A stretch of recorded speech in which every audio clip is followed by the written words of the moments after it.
Ayo Pak, pagi Pak, salam say hey dong Pak. Sosok Ali Markus, Bos Mas Pion penuhi panggilan KPK terkait gratifikasi mantan Bupati Sidoarjo.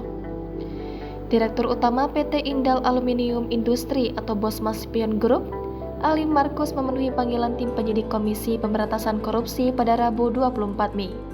Alim dipanggil dalam kapasitasnya sebagai saksi dugaan gratifikasi mantan Bupati Sidoarjo, Jawa Timur, Saifullah. Dari pantauan kompas.com, Ali Markus tiba di Gedung Merah Putih KPK sekitar pukul 9.42 waktu Indonesia Barat. Pengusaha berusia 71 tahun itu berjalan ditemani satu pengawalnya. Ali Markus terlihat mengenakan batik bermotif garis-garis dan celana hitam. Pada saku kemejanya tersemat 2 buah ballpoint.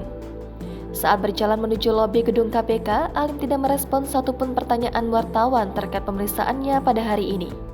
Sebaliknya, ia hanya melemparkan senyum pada awak media yang sudah menantinya. Alim kemudian dibantu mengurus administrasi pada meja resepsionis.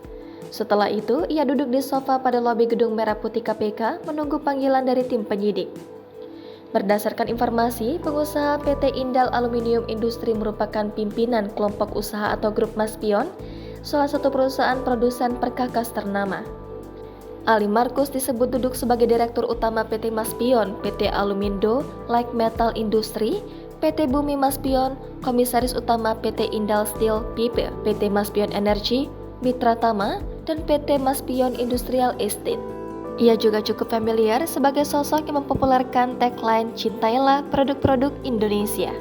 Sebagai pengusaha, pria yang lahir pada 24 September 1951 itu tentu dianggap sukses. Pada zaman kepresidenan Abdurrahman Wahid atau Gus Dur, Ali Markus menjadi anggota Dewan Pemulihan Ekonomi Nasional. Selain itu, dia juga Wakil Ketua Kamar Dagang Industri Daerah Jawa Timur.